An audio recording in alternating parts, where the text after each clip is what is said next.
La conoces como la Madre humilde de Jesús, la Virgen bendita, el símbolo perfecto de obediencia silenciosa. Pero esa imagen esconde algo que durante siglos ha permanecido en las sombras de archivos prohibidos, en manuscritos que nunca debieron sobrevivir, en tradiciones que se susurraban solo entre iniciados. Lo que estás a punto de descubrir sobre María ha estado esperando el momento exacto para salir a la luz. ¿Sabías que María pasó 11 años viviendo dentro del Templo de Jerusalén?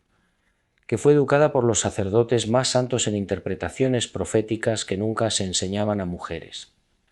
Que descendía de 2 linajes sagrados simultáneamente, algo que las leyes judías consideraban proféticamente imposible. Claro que no lo sabías, porque los hombres que decidieron qué historias sobrevivirían y cuáles desaparecerían eligieron mostrarte solo la versión que no amenazaba su poder. El protoevangelio de Santiago es uno de los textos cristianos más antiguos que existen, escrito apenas 50 años después de la partida del último apóstol, y en sus páginas encontramos una María completamente diferente, una mujer cuyo nacimiento fue profetizado, cuya infancia transcurrió bajo supervisión sacerdotal directa, cuya educación incluía conocimientos reservados solo para los iniciados en los misterios sagrados. Los manuscritos de Qumran, esas cuevas del Mar Muerto donde se encontraron los textos más antiguos del judaísmo, contienen profecías escritas décadas antes del nacimiento de Cristo. Profecías específicas sobre la mujer elegida, no una mujer cualquiera, una mujer que cumpliría características tan precisas que cuando los investigadores las comparan con lo poco que sabemos de María, las coincidencias son escalofriantes. El doctor James Tabor, arqueólogo bíblico que ha dedicado 40 años a estudiar estos manuscritos, confesó en una entrevista reciente: existía una tradición judía sobre esta mujer que se remonta al menos al siglo II antes de Cristo. No es que María fuera elegida al azar, es que había una preparación ancestral esperando su llegada. Entonces, ¿qué pasó? ¿Por qué Mateo, Marcos, Lucas y Juan omitieron completamente toda esta información? ¿Por qué los evangelios que llegaron a tu Biblia apenas dedican unas líneas dispersas a la mujer que literalmente dio a luz a Dios hecho carne? La respuesta está en el año 325, Concilio de Nicea, 300 obispos reunidos bajo la autoridad del emperador Constantino para decidir no solo qué era cristianismo verdadero, sino qué textos merecían sobrevivir. Las actas de ese concilio revelan algo perturbador. Decidieron que textos que presentaban a María como espiritualmente poderosa, proféticamente preparada y con autoridad sobre los apóstoles eran demasiado complejos para los nuevos convertidos. Léelo de nuevo. No dijeron que eran falsos, dijeron que eran demasiado complejos. Demasiado complejos significa demasiado peligrosos para la estructura de poder que estaban construyendo. Porque una María que conocía las profecías, que entendía su papel, que participaba conscientemente en el plan divino, esa María no necesitaba que hombres le explicaran qué significaba ser santa. Pero antes de que María naciera, ya había profecías sobre ella, no metáforas vagas, profecías específicas detalladas casi imposibles de cumplir. Los textos esenios encontrados en Qumran describen a la mujer vestida de sol que aparecería en los últimos tiempos, y sus características son tan precisas que parece un perfil biográfico escrito siglos antes del nacimiento de María.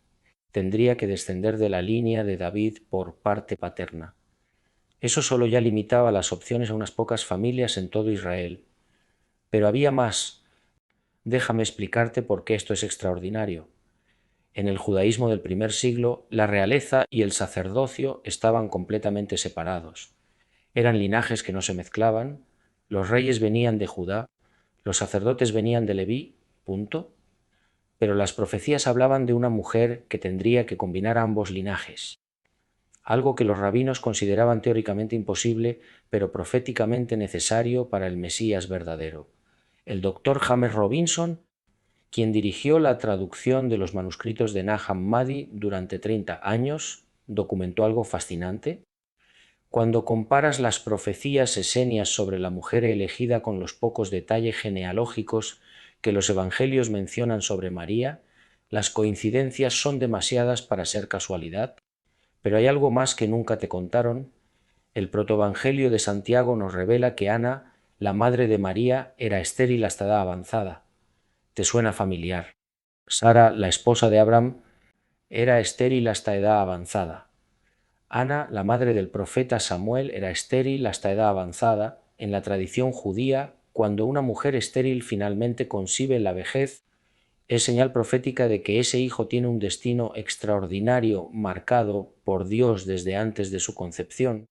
Los textos patrísticos más antiguos mencionan algo que los evangelios canónicos nunca incluyeron. Ana recibió visiones durante su embarazo, visiones específicas sobre quién sería su hija y para qué misión tendría que ser preparada. Según los manuscritos siríacos preservados en monasterios de Oriente Medio, la visión le reveló 3 cosas. 1. Su hija sería la madre del Mesías. 2. Tendría que ser consagrada al templo desde la infancia. 3. Necesitaría una educación espiritual que ninguna mujer de su tiempo recibía normalmente, porque esta información desapareció de los evangelios canónicos, o porque presentaba a María como el resultado de una preparación divina ancestral, no como una campesina elegida al azar. Y eso cambiaba completamente la narrativa de control que la Iglesia institucional estaba construyendo.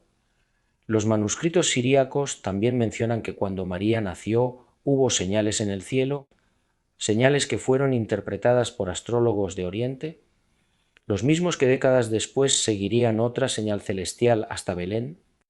Según estas tradiciones preservadas, el nacimiento de María fue el primer cumplimiento de las profecías mesiánicas, no el último. El primero.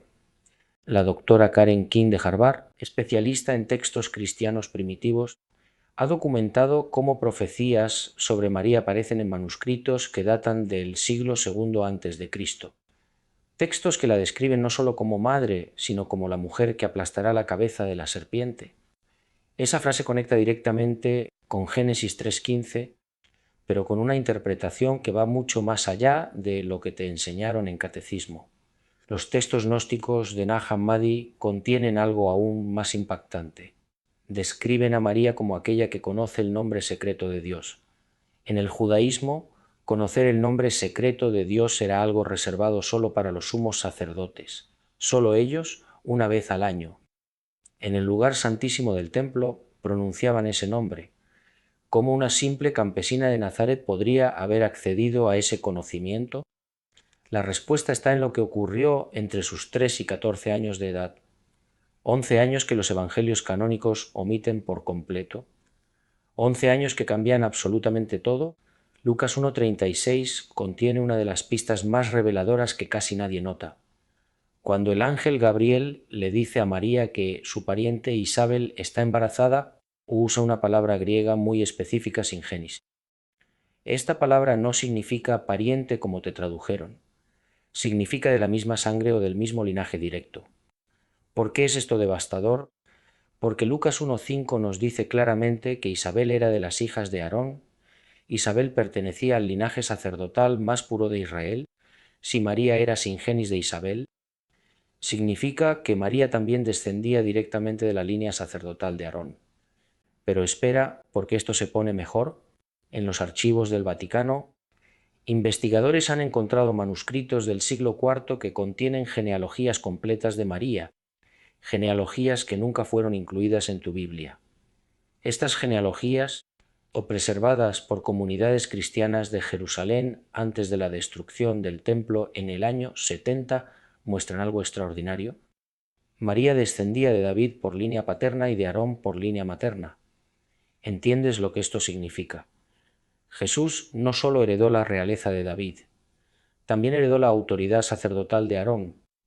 Era legítimamente rey y sumo sacerdote según las leyes más estrictas del judaísmo, algo que los rabinos habían dicho durante siglos que solo el Mesías verdadero podría cumplir.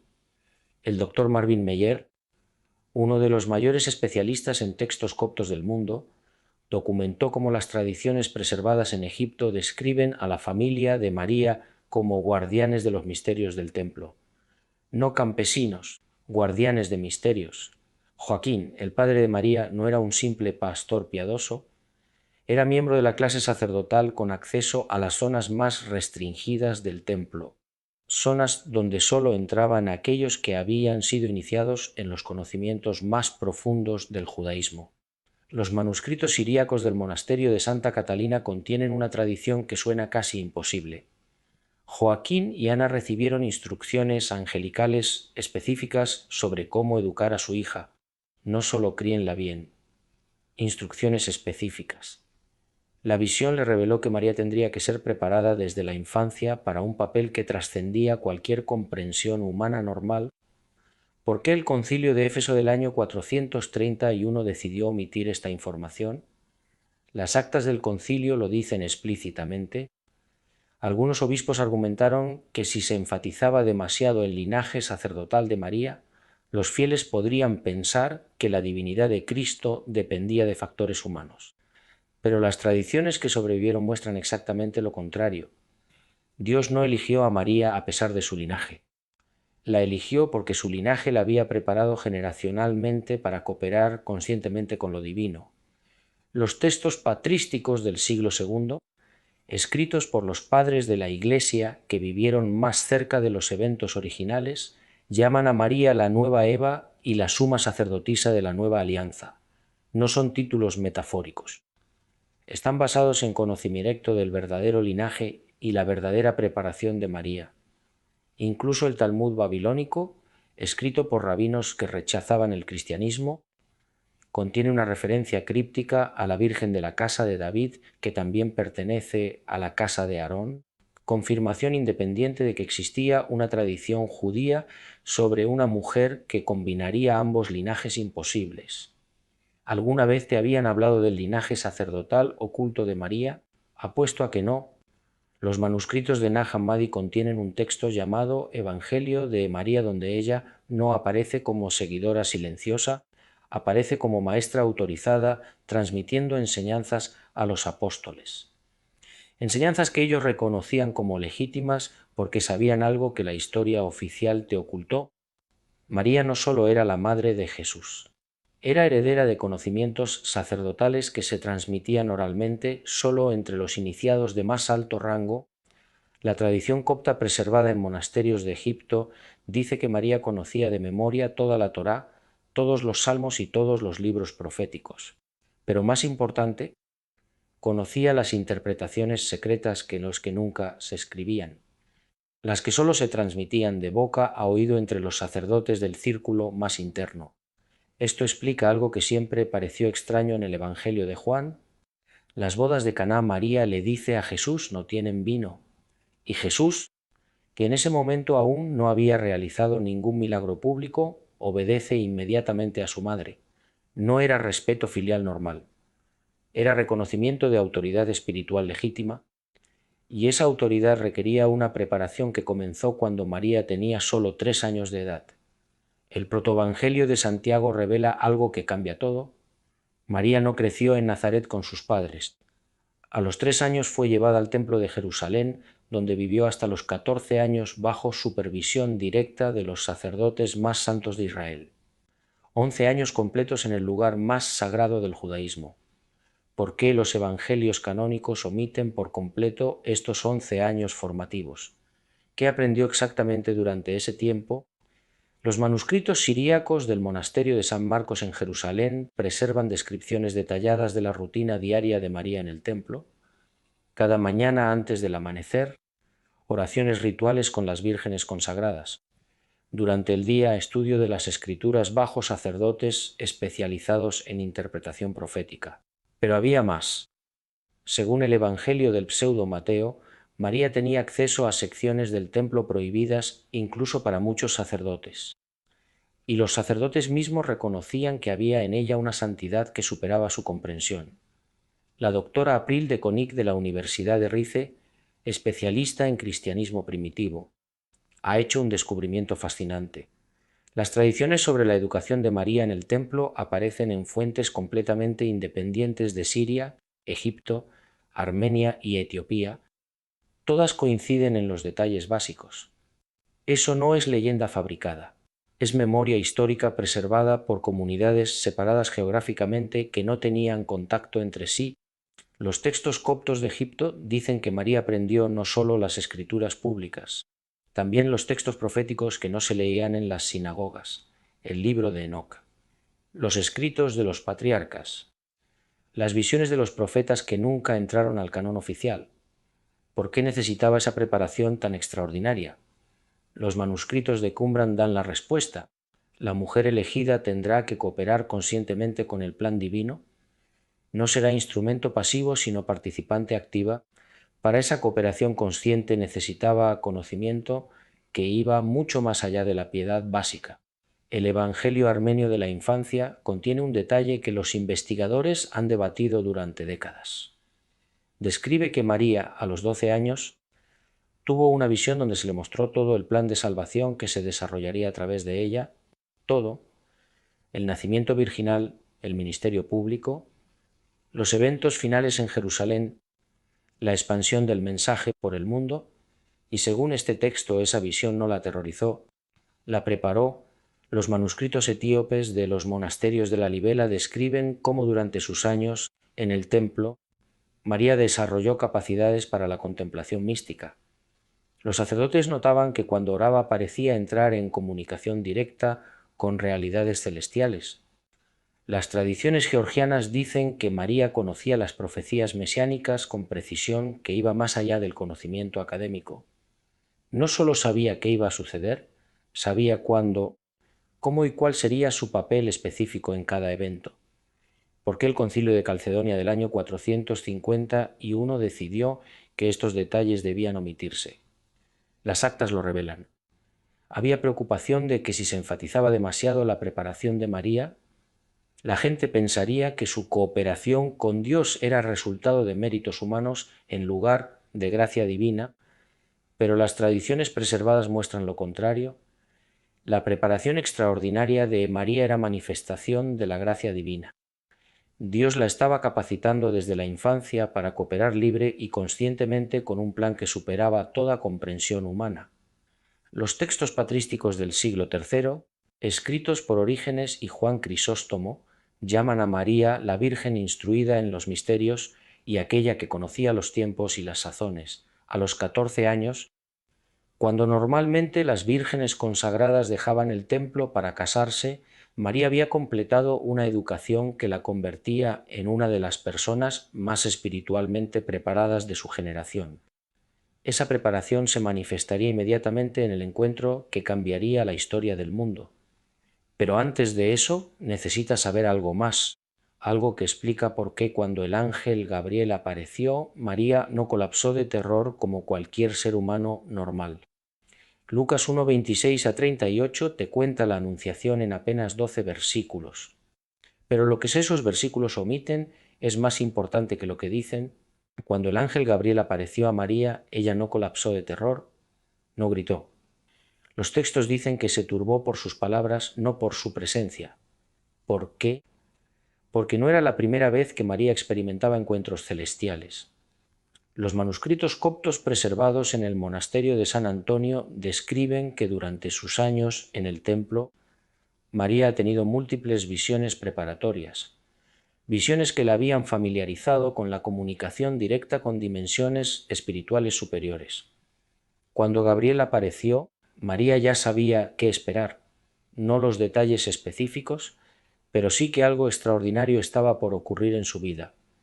Los textos siríacos revelan que la pregunta de María, ¿cómo será esto? Pues no conozco varón, no era confusión. Era una pregunta técnica de alguien que conocía las profecías y quería entender el mecanismo específico de cumplimiento. Piénsalo. Si fueras una campesina sin educación y un ser angelical te dijera que vas a dar a luz al Mesías, tu reacción sería de shock total. Pero María pregunta específicamente sobre la mecánica del proceso, como alguien que ha estudiado las profecías y necesita entender cómo se cumplirán los requisitos técnicos del nacimiento virginal predicho siglos atrás. Las tradiciones armenias preservadas en el monasterio de Chumiatzin contienen diálogos completos entre Gabriel y María que no aparecen en Lucas.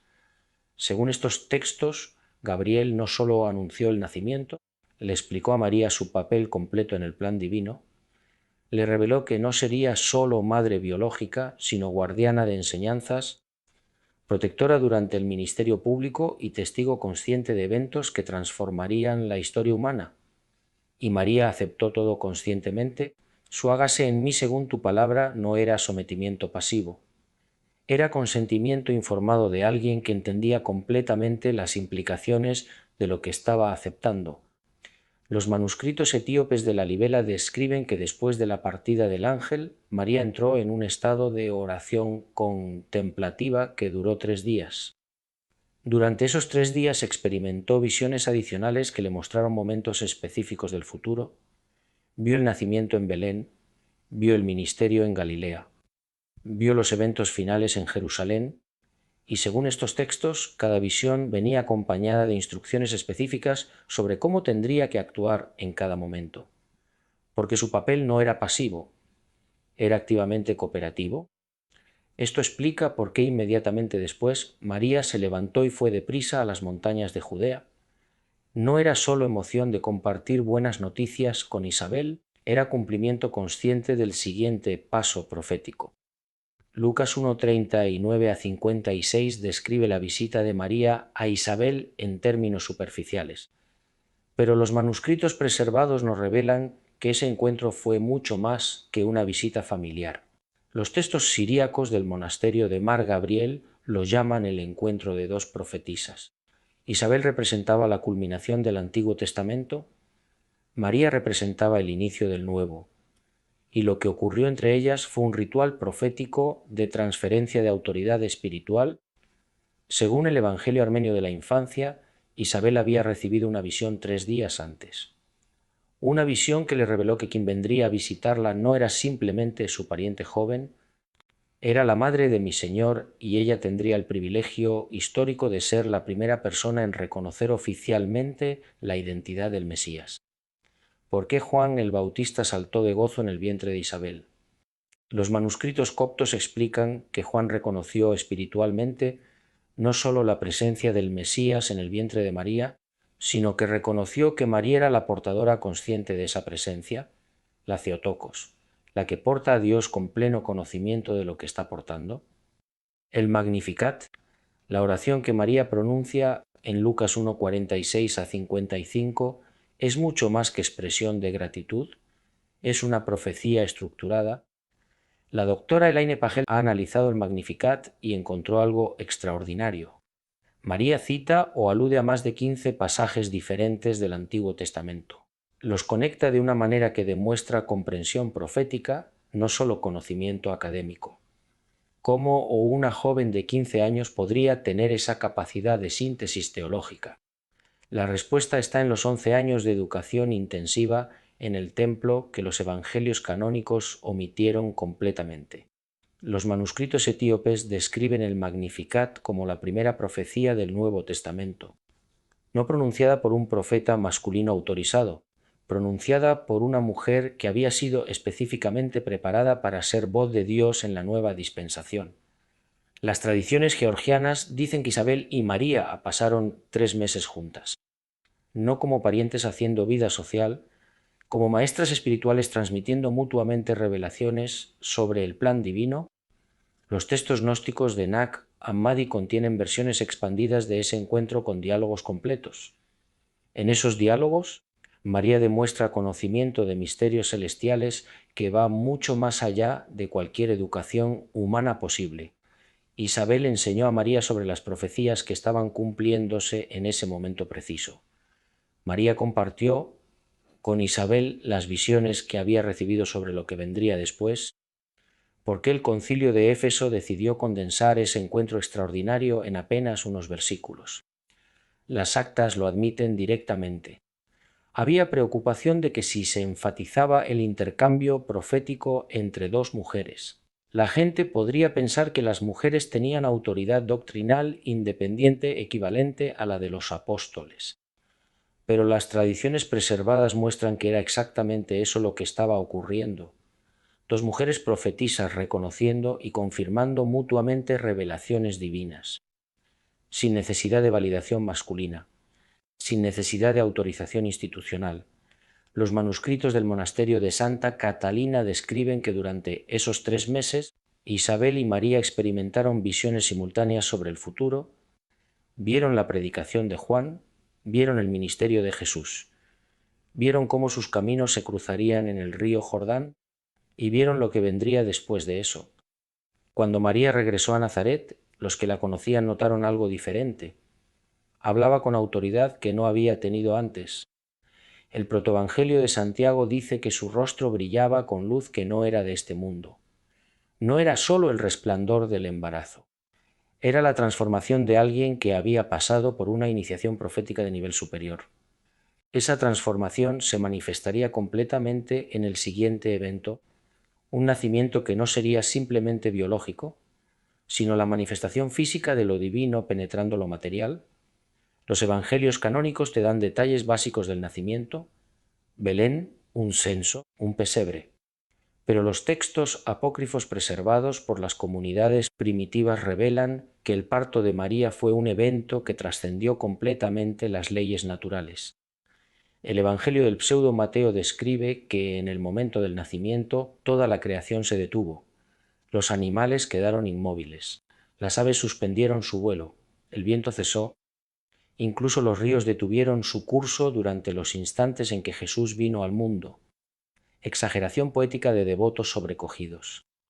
El astrónomo Dr. Michael Molnar ha documentado fenómenos astronómicos extraordinarios que ocurrieron en el tiempo estimado del nacimiento de Cristo, una conjunción planetaria específica que habría creado una estrella visible desde Oriente exactamente como describen los textos.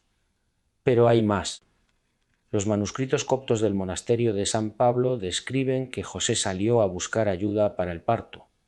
Cuando regresó encontró la cueva llena de una luz que superaba la intensidad del sol, una luz que no quemaba ni enceguecía, una luz que llenaba a todos los presentes de paz indescriptible.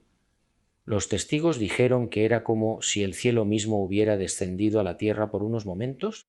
Las tradiciones siríacas dicen algo que contradice completamente lo que te enseñaron. María no experimentó los dolores normales del parto.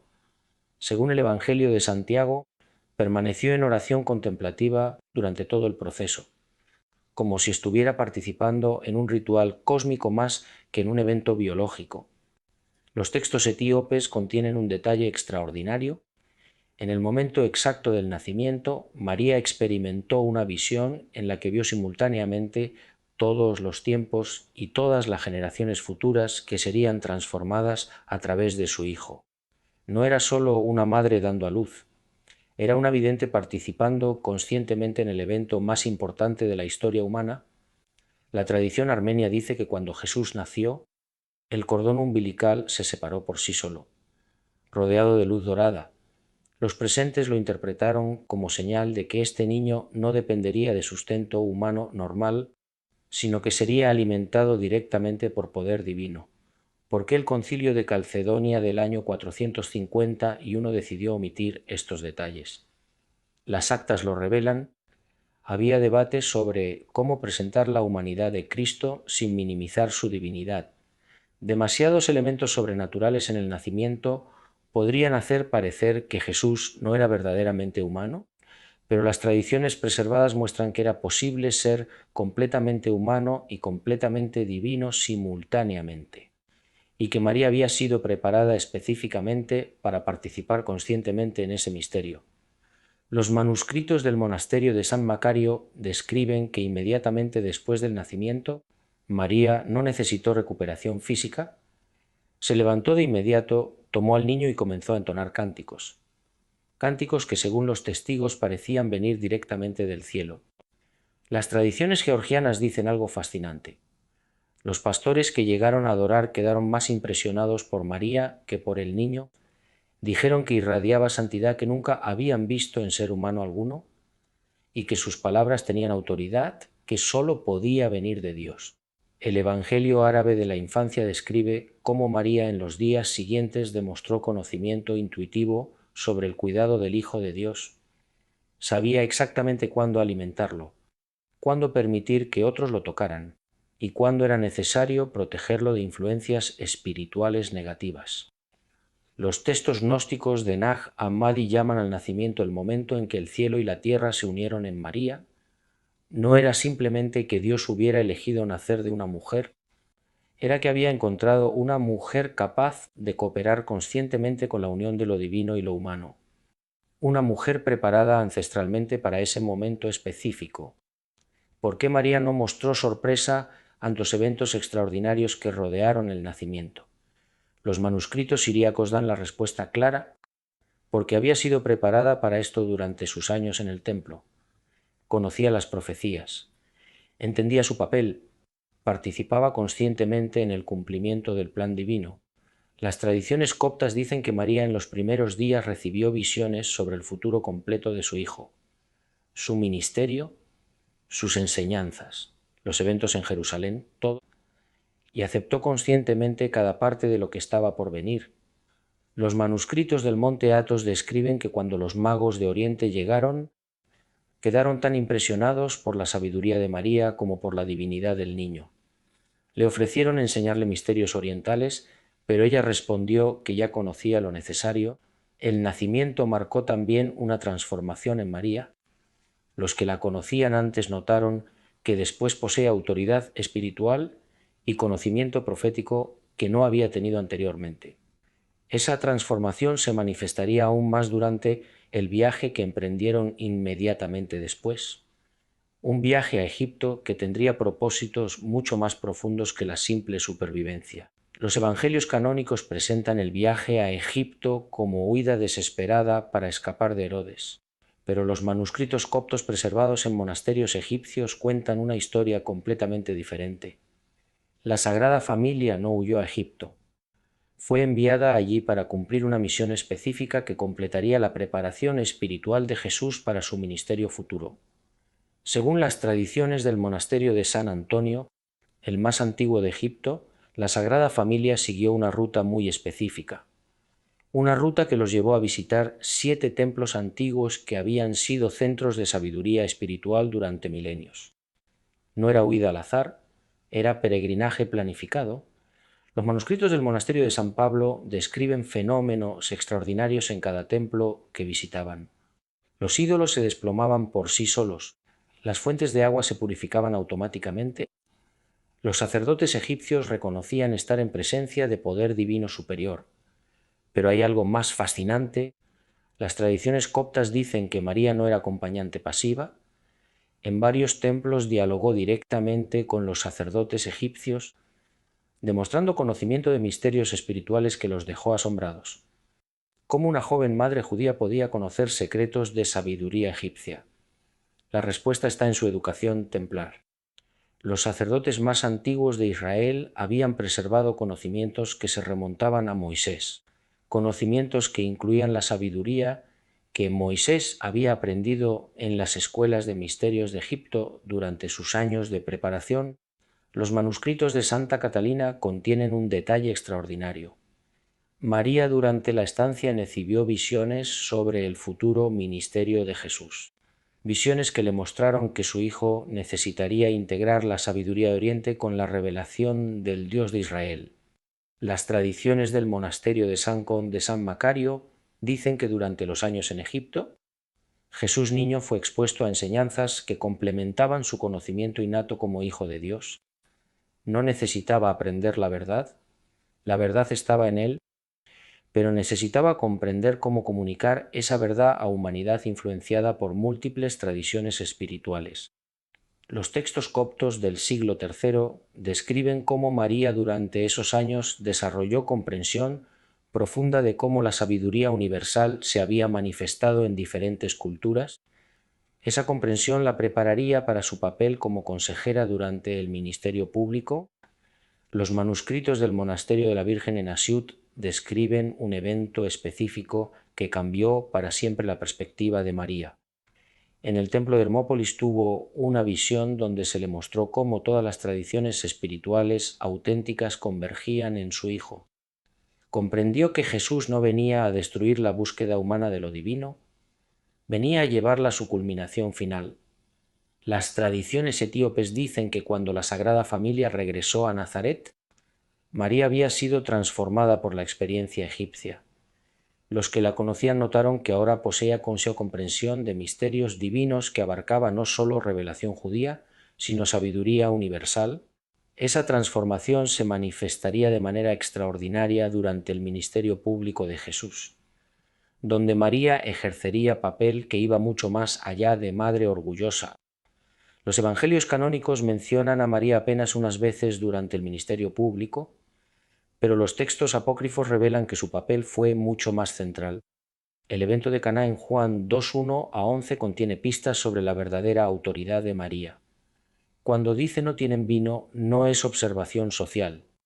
Los manuscritos siríacos revelan que es frase codificada que significa ha llegado el momento profético de manifestar tu poder. ¿Por qué Jesús responde ¿qué tengo yo contigo? Aún no ha venido mi hora. No era rechazo, era confirmación con María del momento profético preciso para comenzar manifestaciones públicas. No era conversación madre-hijo. Era diálogo entre dos participantes conscientes del plan divino. Los manuscritos coptos describen que María inmediatamente después dice a los sirvientes: «Haced todo lo que él os dijere». Según estas tradiciones, ella sabía exactamente qué iba a suceder porque había visto ese momento específico en las visiones recibidas años antes. No era fe ciega, era conocimiento profético directo. Los textos gnósticos de Nag Hammadi llaman a María la que conoce los tiempos y las sazones. Ella no solo sabía que Jesús era el Mesías, entendía el calendario profético de su ministerio y podía discernir cuándo había llegado el momento para cada manifestación específica. Las tradiciones armenias dicen que durante todo el ministerio, María mantuvo comunicación constante con las mujeres que seguían al grupo apostólico. No era solo la madre del Maestro. Era la consejera espiritual de una comunidad femenina que preservaba enseñanzas que no se transmitían públicamente. Enseñanzas consideradas demasiado avanzadas para las multitudes, pero esenciales para los iniciados. Los manuscritos de Santa Catalina describen que María poseía don de discernimiento de espíritus. Los apóstoles consultaban con ella cuando tenían dudas sobre personas que se acercaban al grupo, y su juicio siempre resultaba correcto. ¿Por qué el concilio de Nicea decidió minimizar este papel central de María? Las actas lo admiten.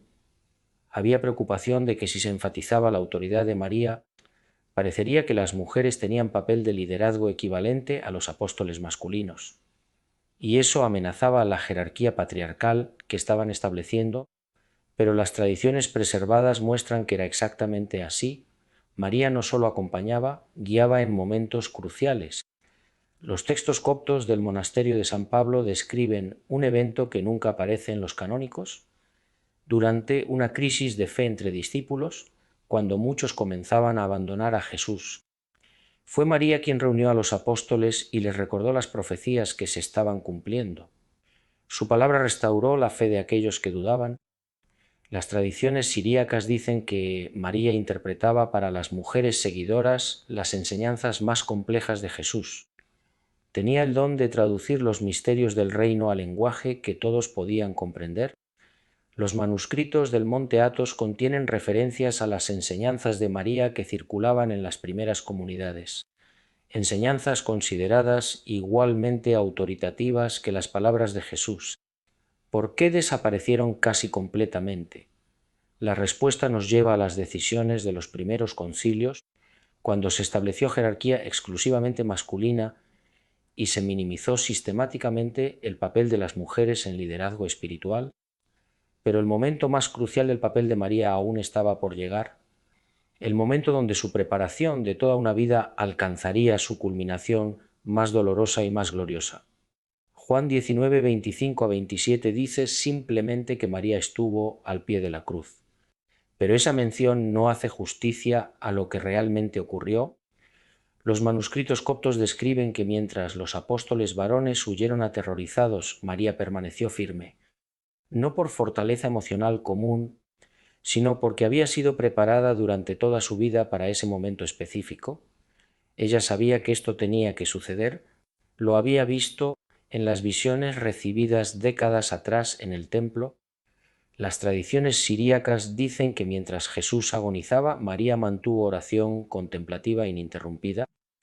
Los testigos dijeron que parecía estar sosteniendo espiritualmente a su hijo durante el proceso. Los textos patrísticos del siglo II describen cómo en el momento final María experimentó unión mística con el sufrimiento de Jesús, no sólo como madre que sufre por su hijo, como sacerdotisa que participa conscientemente en el sacrificio redentor, cumpliendo el papel para el cual había sido preparada desde los 3 años de edad. Pero lo más extraordinario ocurrió después de la resurrección. Los manuscritos del monasterio de San Macario contienen una tradición deliberadamente omitida de los canónicos. Jesús se apareció primero a su madre, antes que a María Magdalena, antes que a cualquier apóstol. Esta aparición no se menciona en los evangelios porque ya se daba por entendida en las comunidades primitivas. Era obvio que el Señor resucitado visitaría primero a aquella que había participado conscientemente en todo el plan desde el principio. Los hechos apócrifos describen que después de la ascensión, María se convirtió en la figura central espiritual de la comunidad primitiva, no oficialmente porque la estructura visible era liderada por Pedro, pero espiritualmente todos reconocían su autoridad única. Las tradiciones preservadas dicen que María vivió muchos años después de la ascensión. Durante ese tiempo fue guardiana de las enseñanzas más profundas de Jesús, las que él había compartido en privado con aquellos preparados para recibirlas. Los manuscritos coptos describen cómo las mujeres de la comunidad recibían de María enseñanzas sobre contemplación mística y unión con Cristo. Enseñanzas transmitidas oralmente de generación en generación hasta ser finalmente escritas en los textos que hoy redescubrimos. ¿Por qué la historia oficial minimizó el papel de María después de la resurrección? Porque una María poderosa, sabia, espiritualmente autorizada, no encajaba en el modelo patriarcal que se estaba estableciendo. Era más conveniente presentarla como madre silenciosa que como la maestra espiritual que realmente fue. Pero la verdad tiene manera de emerger cuando la humanidad está preparada.